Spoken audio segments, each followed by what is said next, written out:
Olá, seja muito bem-vindo. Começa agora a última edição, o programa da TV Veja que apresenta os destaques da edição de Veja que acaba de sair do forno. Está disponível em nossas plataformas digitais e também já chegou à sua casa se você for assinante. Comigo no estúdio a Raquel Carneiro, repórter de Veja. Tudo bem, Raquel? Tudo bem, Silvio. A gente vai conversar já sobre uma reportagem sua nessa edição. Exato. E também, lá no Rio de Janeiro, a repórter da sucursal do Rio, Luísa Bustamante. Oi, Luísa. Oi, Silvio, tudo bom? Tudo jóia, Luísa. Bom, a capa dessa semana que você acompanha aí na sua tela foi produzida pela sucursal do Rio de Janeiro. A história do bebê sem história.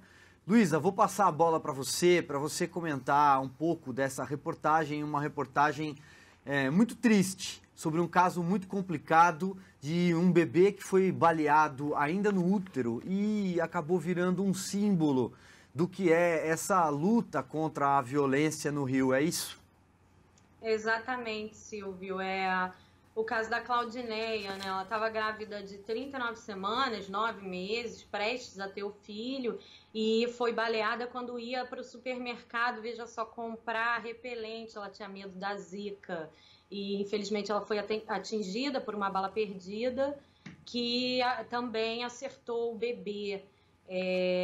O bebê está, nesse momento, ainda no hospital, já melhorou, apresentou alguma melhora, mas ainda é um caso muito delicado, né? E a mãe já teve alta, né? Mas o caso da Claudineia ele é muito emblemático, porque ele mostra a que ponto chegamos no Rio de Janeiro. Quer dizer, você corre o risco de morrer antes mesmo de nascer. A violência vem crescendo já há alguns anos aqui, mesmo com o projeto das UPPs, que hoje está em franco colapso. Luísa, você acabou de citar as UPPs em franco colapso, inclusive em xeque, se o modelo realmente funcionou no Rio. Mas vocês levantaram dados, números da violência, porque todos os dias a gente abre os jornais, os sites e os números são assustadores. Sim, Silvio. Tanto os números de homicídios, de mortes violentas, quanto os números de assaltos, né, e os de assalto são principalmente os que dão... assalto é um termômetro da sensação de segurança das pessoas. Esses números vêm crescendo. Os especialistas consideram, e assim, as pessoas, os moradores de um modo geral, que as UPPs começaram a sofrer problemas, né? O projeto começou a ser colocado em xeque a partir de 2013, né? E é justamente nesse período que você vê a ascensão desses números. Quer dizer, chegamos ao ponto de em 2015 termos um registro de 5.000 mortes no estado. Esse número subiu para 6.000 mortes, 6.200 mortes em 2016. Em 2017 também vem subindo, apesar do dado ainda não estar, dado do ano não está consolidado, né? O número de assaltos, por exemplo, em maio de 2017, bateu recorde histórico, são 23.200 assaltos, roubos.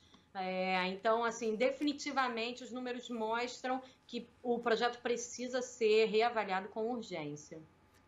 Tem outros números, aliás, né? Porque tem uma outra reportagem sobre as escolas no Rio, reportagem sua, por sinal, aliás, falando sobre outros números complicados. Olha só, leio aqui, só 7 dias do ano letivo transcorreram sem tiroteios entre policiais e bandidos nas escolas municipais.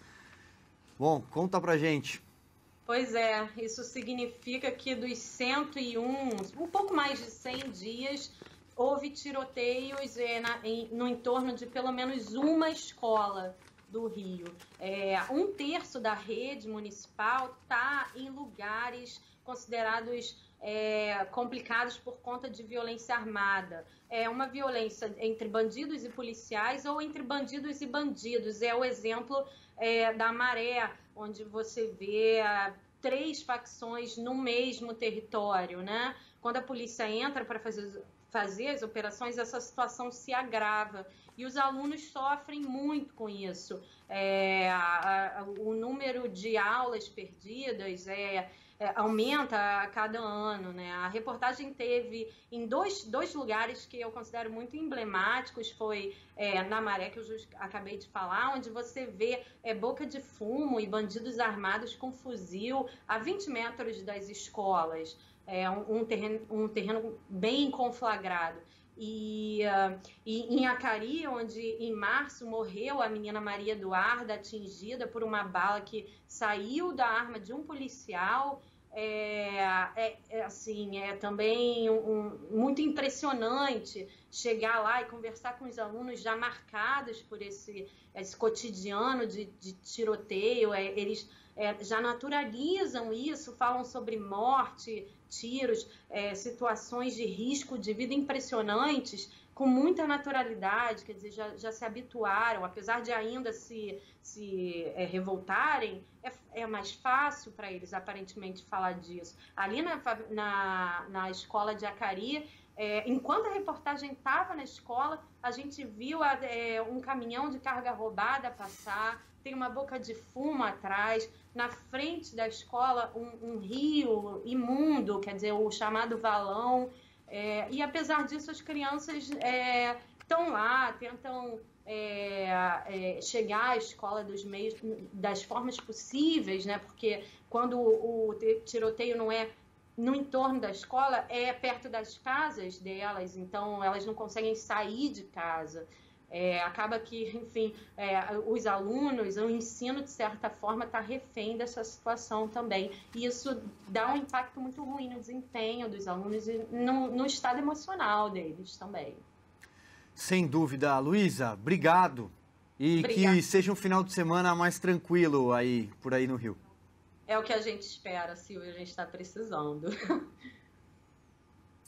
Muito bem, vou conversar agora com a Raquel Carneiro. Raquel, vamos lá. Você também tem assunto mais leve agora. Um assunto muito mais leve. Você tem uma reportagem sobre Bíblia. Sobre Bíblias. Intitulada Sagrada e Popular. Sagrada a gente não precisa explicar, mas popular porque leio aqui que há um mercado livreiro vigoroso e inclusive uma expansão em aplicativos e edições eletrônicas. De onde surgiu essa pauta, Raquel? Pois o mercado de Bíblias ele continua a surpreender ano a ano. Todos os anos milhões de Bíblias são vendidas no Brasil. E a gente, como esse mercado não cai, né? Ele teve uma queda, como todo o mercado editorial, de 2015 para 2016, mas mesmo assim a gente apurou que em 2016 circularam cerca de 9 milhões de Bíblias no Brasil, contando Bíblias que você compra na livraria, comprando Bíblia que você baixa como aplicativo, né? Então ainda é um livro muito popular, né? E aí a ideia veio deste projeto aqui lançado pela Companhia das Letras, que é uma tradução totalmente nova, feita Mostra de novo a capa, Raquel. Aqui. Vamos lá. Muito bem. É uma tradução feita pelo Frederico Lourenço, que é um professor da Universidade de Coimbra, em Portugal. Ele já traduziu Homero, muitas coisas assim, e ele começou a traduzir a Bíblia grega. O que é a Bíblia grega, né? A Bíblia, ela tem uma longa história, né? Não, conta um pouquinho pra gente, porque vem aí as traduções, exato, né? Até chegar a Vulgata. Exato. A Vulgata não foi a primeira Bíblia, né? Tiveram outras... Teve um caminho maior ainda antes da Vulgata, né?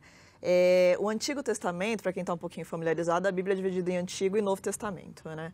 O Antigo Testamento, ele era originalmente escrito em hebraico e algumas frases em aramaico. E o Novo Testamento, que conta a história de Jesus para frente, era todo em grego, né?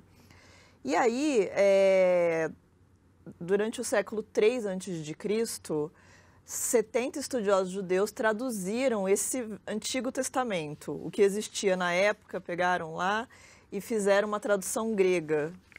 E aí essa tradução ficou conhecida como Septuaginta. E essa virou a Bíblia dos primeiros cristãos, assim, né? Até dos judeus ali da época. O próprio Jesus, Paulo, chegaram a citar essa Bíblia mais tarde no Novo Testamento. E aí depois junta-se a Bíblia grega, o Novo Testamento, que foi todo escrito originalmente em grego.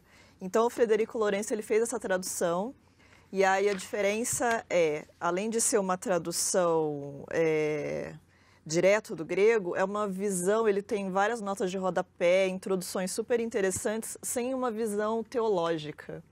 É uma visão crítico-linguística e histórica. Então é um projeto muito raro na literatura, né? Porque a Bíblia, ela saiu das igrejas, assim, ela não é só um produto para ser lido por um fiel, por um católico, por um evangélico.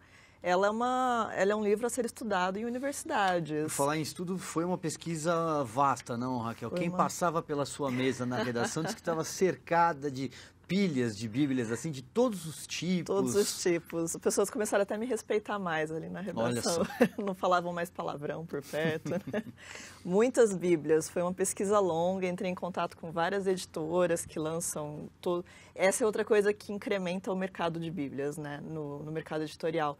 As editoras estão sempre se renovando, estão sempre lançando Bíblias novas com notas de rodapés, as Bíblias de estudo, li a Bíblia do skatista, a Bíblia do motociclista, a Bíblia da mulher, a Bíblia para a criança, a Bíblia para o bebê.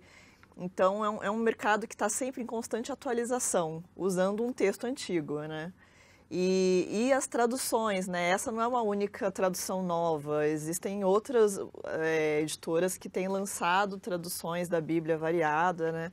Então, foi um trabalho de pesquisa longo, li muito a Bíblia recentemente. Fui até a Sociedade Bíblica do Brasil, que é uma entidade muito interessante. Existe uma sociedade mundial de Bíblias, e a Sociedade Bíblica do Brasil faz parte. E eles têm uma gráfica no Brasil que imprime em torno de 12 milhões de Bíblias por ano. E nem todas elas ficam só no Brasil. 20% do que eles imprimem é para mercado, para exportação. É uma gráfica gigantesca. Eles alimentam em torno de 70% do mercado de Bíblias no Brasil. Eles têm vários projetos interessantes. Eles têm projetos de tradução da Bíblia para as línguas indígenas no Brasil. Falei com um missionário que vive entre os caigangues e que fez a tradução da Bíblia para o caigangue. E aí uma curiosidade da matéria é que a gente analisa a questão das traduções, não dá para traduzir uma palavra exatamente o que ela é. Nunca é 100% fiel. Nunca é 100% praticamente fiel. Impossível, né? Até porque, para ser fiel, na verdade, mais do que a literalidade, ela precisa ser fiel à cultura daquela pessoa que vai ler aquele livro, senão não vai fazer sentido. Perfeito. Então, por exemplo, os caigangues, para eles, a palavra antigo não faz sentido. Para eles, tudo que é antigo é para jogar no lixo. Então, não faria sentido traduzir para eles o Antigo Testamento. Você ia dar na mão deles e falar, Antigo Testamento não vale para nada, eu jogo no lixo, não vou ler esse livro velho. E aí, como eles traduziram? Eles aboliram o Antigo Testamento e escreveram, em vez de Antigo Testamento, não aboliram os livros. Legal, Raquel. Em vez do título Antigo Testamento, eles colocaram o primeiro falar de Deus conosco. Então, é um novo título para atender aquela cultura. Então, foi uma pesquisa bem interessante, assim. Muito bacana. Obrigado, Raquel. Obrigado, eu. Também quero destacar uma reportagem política, Furacão à Vista, assinada pela sucursal de Brasília. Você acompanha aí na sua tela. Arma-se uma tempestade perfeita. O presidente Michel Temer, cada vez mais frágil. O presidente da Câmara, Rodrigo Maia, despontando como um sucessor. Mas vem aí Eduardo Cunha, preso lá em Curitiba, negociando uma delação premiada em que entrega a cabeça dos dois. Tem também material sobre a crise na Venezuela. A editora do site de Veja, Natália Watkins, passou uma semana na Venezuela acompanhando o caos. Como você pode ver, a edição está recheada. Fica aí um convite para a leitura. Um ótimo final de semana para você e até mais.